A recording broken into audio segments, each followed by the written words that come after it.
കേരള ബ്ലാസ്റ്റേഴ്സിന്റെ ആരാധകരുടെ സൈബർ പൊങ്കാല ആദ്യമായിട്ട് നേരിട്ട് ഏറ്റുവാങ്ങിയ താരം എന്ന് മാർക്ക് സിഫിനോസിനെ വിശേഷിപ്പിക്കാം. കാരണം കേരള ബ്ലാസ്റ്റേഴ്സിൽ വന്ന ശേഷം മിഡ് സീസൺ ട്രാൻസ്ഫറിലൂടെ ബ്ലാസ്റ്റേഴ്സ് വിട്ട് FC ഗോവയിലേക്ക് പോയതിന്റെ പേരിൽ ബ്ലാസ്റ്റേഴ്സിനെ ചതിച്ചു, മറിച്ചു, കൊന്നു, കൊലവിളിച്ചു എന്നൊക്കെ പറഞ്ഞ് കേരള ബ്ലാസ്റ്റേഴ്സിന്റെ ആരാധകർ തന്തയ്ക്കും തള്ളയ്ക്കും വിളിക്കാൻ പറ്റുന്നതിന്റെ മാക്സിമം മാർക്ക് സിഫിനോസ് എന്ന് പറയുന്ന ചെറുക്കനെ വിളിച്ചിട്ടുണ്ടായിരുന്നു. ഒരു പ്രായം കുറഞ്ഞ പയ്യനെ എങ്ങനെയൊക്കെ പറയാമോ അതിന്റെ അപ്പുറം പറഞ്ഞ് മെഴുകി വെച്ചിട്ടുണ്ട്. പക്ഷേ ആ പയ്യൻ ഇപ്പോഴും ബ്ലാസ്റ്റേഴ്സിന്റെ ആരാധകരോട് വലിയ ദേഷ്യമൊന്നുമില്ല. പക്ഷേ പുള്ളി ബ്ലാസ്റ്റേഴ്സിന്റെ ആരാധകർ ഭയങ്കര വലുതാണ്, ഇന്ത്യയിലെ ആരാധക സമൂഹം വളരെ വലുതാണ്. കേരള ബ്ലാസ്റ്റേഴ്സിന്റെ ആരാധകരെ കുറിച്ച് എനിക്ക് കാര്യമായിട്ടൊന്നും പറയാൻ പറ്റില്ല. എന്നിരുന്നാൽ പോലും അവരുടെ സ്നേഹപ്രകടനമൊക്കെ വിവരിക്കാൻ കഴിയുന്നതിന് അതീതമാണ് എന്ന് പറയുമ്പം പുള്ളിയുടെ മനസ്സിൽ അന്ന് കിട്ടിയ തെറിവിളിയും കാര്യങ്ങളൊക്കെ ഉണ്ടായിരിക്കും. അത് തന്നെയായിരിക്കും എനിക്ക് വിവരിക്കാൻ പറ്റില്ല എന്നൊക്കെ പുള്ളി പറഞ്ഞത്. ഇടയിൽ മാർക്ക് സിഫിനോസിനെ സംബന്ധിച്ചിടത്തോളം പുള്ളി പോകാനുള്ള കാരണം പുള്ളി വളരെ വ്യക്തമായിട്ട് പറയുന്നുണ്ടായിരുന്നു. അതായത് ഞാൻ കളിക്കളത്തിൽ നന്നായിട്ട് കളിക്കുമ്പോഴും ഗോളുകൾ സ്കോർ ചെയ്യുന്ന സമയത്തും ഞാൻ ബെഞ്ചിലാക്കപ്പെട്ടു. അതിൻ്റെ കാരണം എന്താണെന്ന് എനിക്കറിയില്ല. ആ ഒരു സാഹചര്യത്തിലാണ് ഞാൻ ടീമിൽ നിന്ന് പോയത് എന്നാണ് സിഫിനോസ് പറയുന്നത്.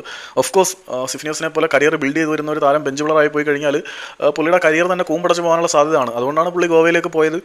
ഗോവയ്ക്ക് വേണ്ടി അത്യാവശ്യം നല്ല പ്രകടനമൊക്കെ കാഴ്ചവെച്ചു. പിന്നെ അദ്ദേഹം മറ്റ് ലീഗുകളിലേക്കൊക്കെ മടങ്ങി. കേരള ബ്ലാസ്റ്റേഴ്സ് കൊണ്ടുവന്ന ഏറ്റവും പ്രായം കുറഞ്ഞ വിദേശ താരം കൂടിയായിരുന്നു മാർക്ക് സിഫിനോസ്.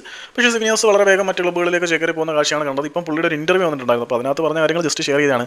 ഞാൻ നല്ല ടയേർഡാണ് ഡേ, സംഭവം നാളെ പ്രീ മാച്ച് പ്രസ് കോൺഫറൻസിന് പോകാമെന്ന് പറഞ്ഞ് വണ്ടിയൊക്കെ കൊണ്ട് ശരിയാക്കി മൊത്തം പോയി കിടന്നതാണ്. കാർ ശരിയാക്കി, മീൻസ് വണ്ടി ശരിയാക്കി കഴിഞ്ഞപ്പോൾ പിന്നെ ട്രാഫിക്ക് വരാൻ പറ്റുന്നില്ല. പിന്നെ ബൈക്ക് എടുത്തുകൊണ്ട് പോയി ശരിയാക്കി മൊത്തം കുഴങ്ങി പണ്ടാർ തുടങ്ങി ഏതൊരു കുളിച്ചത് പോലും ഇല്ല. അമ്മാതിരി ടയർഡ്നെസ് ആണ്. എങ്ങനെയെങ്കിലും കുറച്ച് കണ്ടന്റ് ചെയ്യാനുണ്ട്, ചെയ്തിട്ട് ഒന്ന് പോയി കുളിക്കണം.